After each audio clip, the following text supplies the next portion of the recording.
आज हम स्टार्ट करेंगे हमारा टी.एस. गिरवाल बुक का सम्स डिसोल्यूशन चैप्टर का सम्स नंबर 8। हमने 6 किया था पहले वाले में, अब हम 8 करेंगे।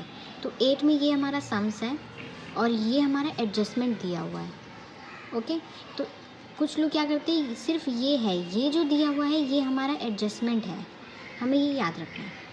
Now if we start from our realisation account, मैंने आपको अपनी पहली वीडियो में बनाया था कि हम realisation account, partners capital account और बैंक अकाउंट कैसे बनाते हैं।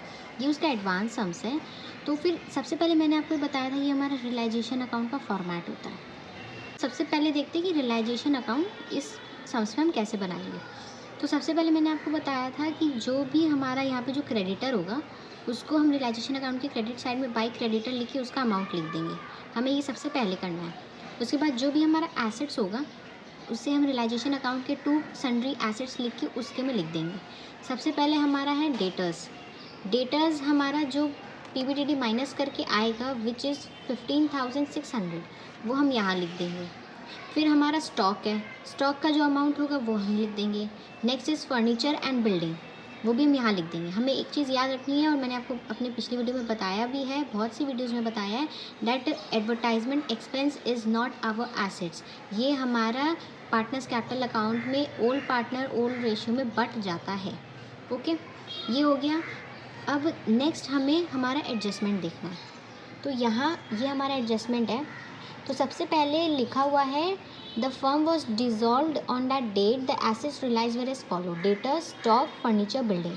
इसका मैंने आपको बताया था कि आपको यहाँ बाय बैंक अकाउंट लिख के जो भी यहाँ पर हमारे एडजस्टमेंट में एसेट्स का रिवैल्यूएट अमाउंट दिया है उस इनर कॉलम में लिखकर उसका टोटल करके बाहर लिख देंगे। ये हमें करना ही है। अब ये सब चीज़ में आपको गलती नहीं करनी है क्योंकि इससे हमें बहुत अच्छा स्टेप मार्किंग मिलता है। नेक्स्ट हमारा है creditor way settle for 22,000। Actually में क्रेडिटर कितने का था, एक्चुअल में क्रेडिटर था हमारा 24,000 का, पर जो अब हमें उसे पे किया 22,000। क्रेडिटर है यानी हम उसे पे करते हैं, तो हमें जो भी पे करना है वो रियलाइजेशन अकाउंट के डेबिट साइड लिखना है। टू बैंक अकाउंट करके लिखेंगे, कैश नहीं लिखेंगे, बताया मैंने।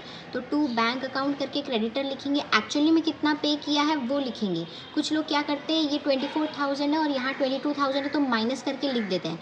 It's wrong. जितना उसमें हमारे एडजस्टमेंट में अमाउंट दिया हुआ है विच इज़ 22,000, तो हम 22,000 ही लिखेंगे। उसके बाद दिया हुआ है however that there was a liability of 6,000 for damages which had to be paid. Pay करना है and realisation expense amounted to 2,000।